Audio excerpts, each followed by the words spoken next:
మహారాష్ట్ర మరియు జార్ఖండ్ ఎన్నికల ఫలితాలు ప్రస్తుతం ఉన్న ట్రెండ్ బట్టి చూస్తుంటే మహారాష్ట్రలో మహాయుతి కూటమి 220 స్థానాల్లో లీడింగ్లో ఉంది. కాంగ్రెస్ 54 స్థానాల్లో లీడింగ్లో ఉంది. మహావికాస్ అఘాడీ పార్టీ ఈ కూటమి 54 స్థానాల్లో లీడింగ్లో ఉంది. ఇతరులు 14 స్థానాల్లో లీడింగ్లో ఉన్నారు. ఇక జార్ఖండ్ ఓవర్వ్యూ చూసినట్టయితే బీజేపీ 29 స్థానాల్లో లీడింగ్లో ఉంది. కాంగ్రెస్ 50, ఇతరులు 2 స్థానాల్లో లీడింగ్లో ఉన్నారు. సో ఎక్కడ కూడా ప్రభుత్వం మారలేదు, యాంటీ ఇన్కంబెన్సీ లేదని చెప్పుకోవాలి. సో ఓవరాల్గా ఇటు మహాయుతి కూటమికి అబ్జల్యూట్ మెజారిటీ వచ్చినట్టే కనిపిస్తుంది. అలానే ఇక జార్ఖండ్లో కాంగ్రెస్కి అబ్జల్యూట్ మెజారిటీ వచ్చినట్టే కనిపిస్తుంది. అయితే మహారాష్ట్రలో మహాయుతి కూటమికి కలిసి వచ్చిన అంశాలు ఏంటి, ప్రధానంగా కలిసి వచ్చిన అంశం ఏంటో ఒకసారి మనం చర్చించుకుందాం. మహారాష్ట్రలో 2019 నుంచి 2024 మధ్య మహిళా ఓటర్లు బాగా పెరిగిపోయారండి. రూరల్ ఏరియాస్లో కావచ్చు, ట్రైబల్ ఏరియాస్లో కావచ్చు, మహిళా ఓటర్ల సంఖ్య బాగా గణనీయంగా పెరిగిపోయింది మహారాష్ట్రలో. సో వాళ్ళ కోసం అక్కడి ప్రభుత్వము ఒక స్కీమ్ రన్ చేస్తుంది. దాని పేరే లడ్కీ బహన్ యోజన. ఆ స్కీమ్ కింద 21 సంవత్సరాల నుంచి 65 సంవత్సరాల మధ్య ఉన్న మహిళలకి ప్రతి నెల 1500 రూపాయలు చొప్పున ఇస్తూ వస్తుంది అక్కడ ప్రభుత్వం. సో ఈ స్కీమ్ ఇంపాక్ట్ ఎన్నికల ఫలితాలపై చాలా ఉంది. మహిళా ఓటర్లు అందరూ కూడా ప్రస్తుతం ఉన్న గవర్నమెంట్నే ఓట్లు వేయడానికి ఇది ఒక కారణంగా మనకు పరిగణిస్తుంది. ప్రస్తుతం మన correspondent, one India correspondent Lingareddy ఉన్నారు.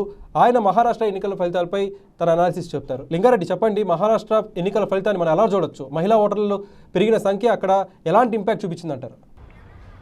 కార్తిక్, మనకు ముఖ్యంగా ఎక్కడ చూసుకున్నా కానీ ఏ రాష్ట్ర ప్రభుత్వం అయినా ఎన్నికలకు వెళ్ళేటప్పుడు ఆ రాష్ట్రంలో ఉన్న మహిళలని ప్రధానంగా లక్ష్యంగా చేసుకొని సంక్షేమ పథకాలు అయితే రూపకల్పన చేయడం జరిగింది. ఈరోజు మహారాష్ట్ర ఎన్నికల ఫలితాలు చూసినా కానీ అలాగే కనిపిస్తూ ఉంది. ఇప్పటివరకు మహారాష్ట్రలో పురుషుల కంటే మహిళల ఓటర్లు అధికంగా ఉన్నారు. వారిని ప్రసన్నం చేసుకునేందుకు మహాయుతి కూటమి టార్గెట్ చేసుకుంది. దానిలో భాగంగానే లడ్కీ బహన్ యోజన పథకాన్ని తీసుకొచ్చింది. దీనిలో భాగంగా ఇప్పటివరకు ఉన్న అమౌంట్ని పెంచుతూ 2100 ఇక నుంచి ఇంప్లిమెంట్ చేయనుంది. ఇది ఎక్కువగా మహిళా ఓటర్లతో పాటు గిరిజన ఓటర్లను ఎక్కువగా ఆకర్షించింది. ఎందుకంటే గిరిజన ప్రాంతాల్లో ఉన్న వారికి గవర్నమెంట్ నుంచి వచ్చే ఈ అమౌంట్ అనేది కొద్దిగా హెల్ప్ అవుతూ ఉంది. ఈ నేపథ్యంలోనే వారు ఎక్కువగా మహాయుతి కూటమికి ఆసక్తి చూపడం జరిగింది. దీంతోపాటు ఇప్పటివరకు మహాయుతి కూటమి మీద ఎక్కడ ఇన్కంబెన్సీ లేదు, యాంటీ ఇన్కంబెన్సీ అయితే లేదు. గతంలో కాంగ్రెస్ ప్రభుత్వం అక్కడ ఏర్పాటైనా కానీ దాని తర్వాత జరిగిన రాజకీయ పరిణామాల నేపథ్యంలో బీజేపీ అక్కడ టేక్ ఓవర్ చేసింది. ఏక్నాథ్ షిండే సీఎంగా వ్యవహరించడం జరిగింది.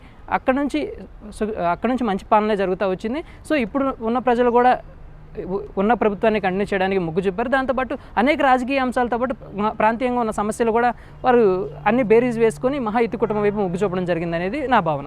అయితే ఇక్కడ మహారాష్ట్రలో ఈ లడ్కీ బహన్ యోజన లెక్కనే జార్ఖండ్లో కూడా ఒక పథకం, మహిళల కోసమే ప్రవేశపెట్టిన ఒక పథకం కూడా అక్కడ భారీ ఇంపాక్ట్ చూపించింది అంటున్నారు. అదే మయ్యా సమాన్ యోజన. అక్కడ 21 సంవత్సరాల నుంచి 50 సంవత్సరాల మధ్య ఉన్న మహిళలకి ప్రతి సంవత్సరం 12,000 చొప్పున ఇచ్చే స్కీమ్ ఒకటి రన్ చేస్తున్నారు అక్కడ ప్రభుత్వం. సో ఆ స్కీమ్ కూడా జార్ఖండ్లో కాంగ్రెస్ ప్రభుత్వానికి బాగా ఉపకరించిందని చెప్పి మన విశ్లేషకులు చెప్తున్నారు. దాని పట్ల మీరేమంటారు? ఎగ్జాక్ట్లీ, జార్ఖండ్ ఇప్పటివరకు మనం కానీ చూసుకున్నట్లయితే ఇప్పటివరకు నువ్వా నేనా అన్నట్టుగా సాగింది. అసలు ఒక సిచ్యువేషన్లో హంగేర్పడిద్దేమోననే పరిస్థితులు మనందరం చూసాము. కానీ Jharkhand clear cut majority JMM కూటమి వైపు వచ్చేసింది. ఎగ్జిట్ పోల్స్ సర్వేలు అన్నీ చూసుకున్నా కూడా అక్కడ ప్రభుత్వం అయితే మారిద్ది, హేమంత్ సోరెన్ ముఖ్యమంత్రి పీఠం నుంచి దిగిపోతారు అని చెప్పారు. కానీ అట్లాంటి పరిస్థితి ఏం జరగలేదు. ఉన్న ప్రభుత్వాన్ని కంటిన్యూ చేసుకుంటే అక్కడ ప్రజలు కూడా తీర్పునివ్వడం అయితే జరిగింది. ఎందుకంటే అక్కడ చాలా పరిస్థితులు మహారాష్ట్రలో కాకుండా జార్ఖండ్ చాలా పరిస్థితులు ఇంపాక్ట్ చేస్తూ వస్తాయి. మహారాష్ట్ర అనేది డెవలప్డ్ స్టేట్, అక్కడ ముంబై లాంటి పెద్ద సిటీలు ఉన్నాయి. కానీ జార్ఖండ్ విషయానికి వచ్చేసరికి రాంచీ ఉన్నా కానీ ఆర్థికంగా రెండింటితో కంపేర్ చేయడానికి కుదరదు. ఈ నేపథ్యంలోనే జార్ఖండ్ని గిరిజన ప్రభావిత ప్రాంతాల్లో చాలా ఉన్నాయి. వాటితో పాటు ముస్లింలు కూడా జార్ఖండ్లో కాంగ్రెస్ వైపు నిలబడ్డారు. ముస్లింలు జనరల్గా బీజేపీ వైపు నిలబడతారు అనుకోవడానికి లేదు. సో వారు కాంగ్రెస్ వైపు నిలబడ్డారు. అక్కడ యూనిఫామ్ సివిల్ కోడ్ అంశంతో పాటు బంగ్లాదేశీల అంశము, దీంతో పాటు గిరిజనులకి ఇంప్లిమెంట్ చేస్తున్న సంక్షేమ పథకాలు మహిళలను ఆకట్టుకోవడానికి ఆ రాష్ట్ర ప్రభుత్వం ఈ ఎన్నికలు జరగడానికంటే ముందు జరిగిన బడ్జెట్ సమావేశాల్లో మహిళల కోసం ప్రతి సంవత్సరానికి 21,000 రూపాయలు ఆర్థిక సాయం అందించే పథకాన్ని అయితే తీసుకురావడం జరిగింది. దీని పట్ల మొగ్గు చూపిన ఆ రాష్ట్ర ప్రజలు జేఎంఎం కూటమి వైపే తమ అభిప్రాయాన్ని వెల్లడించడం జరిగింది. అయితే జమ్మూ కాశ్మీర్లో కావచ్చు, జార్ఖండ్లో కావచ్చు, బీజేపీ చాలా శ్రమ పడిందని చెప్పుకోవాలి అక్కడ గెలుపు కోసం. కానీ ప్రతికూల ఫలితం రావడానికి ప్రధాన కారణం ఏముంటుందంటారు?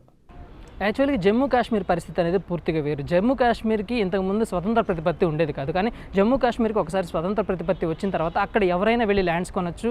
అక్కడ టోటల్గా ఇంతకుముందు ఉన్నట్టు 144 సెక్షన్ ఏం లేకుండా టోటల్గా ఫ్రీడమ్ చేసిన తర్వాత కూడా ఇప్పటివరకు బీజేపీ అవలంబించిన వైఖరి పట్ల కానీ, కేంద్ర ప్రభుత్వం అవలంబించిన వైఖరి పట్ల కానీ, ఇది అంతకుముందు ఉన్న ప్రభుత్వాలు అవలంబించిన వైఖరి పట్ల కానీ అక్కడ ఉన్న ప్రజలు విసిగి వేసారిపోయారు. అందువల్ల ఖచ్చితంగా వాళ్ళు ఉండే కేంద్ర ప్రభుత్వానికంటే వ్యతిరేకమైన ప్రభుత్వాన్ని తాము తీసుకొచ్చుకుంటేనే అక్కడ సాధ్యమని అక్కడ వాళ్ళ పాలన సాధ్యమని భావించారు. అందుకని జమ్మూ కాశ్మీర్లో పూర్తిగా వ్యతిరేక ఓటింగ్ ఇచ్చారు. అక్కడ కాంగ్రెస్ గెలవడానికి సహకరించింది. కానీ ఇక్కడ జార్ఖండ్లో ఆల్రెడీ కాంగ్రెస్ గవర్నమెంట్ రన్ అవుతుంది.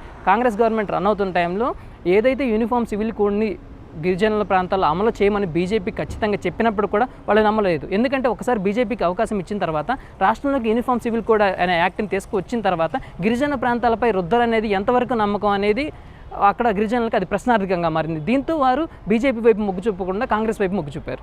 Thank you Lingareddy. So views చూశారు కదా, ఈ సంక్షేమ పథకాలు అనేవి ఎంత ప్రభావం చూపిస్తున్నాయో ఓటర్లలో. సంక్షేమ పథకాలు సరిగ్గా మేనిఫెస్టోలో పెడితే అది ప్రభుత్వాన్ని ఏర్పాటు చేసే దిశగా వెళ్తుంది. సో సంక్షేమ పథకాలు అనేది ఇక్కడ గేమ్ చేంజింగ్ మూమెంట్గా ఫ్యాక్టర్గా మనం పరిగణించవచ్చు.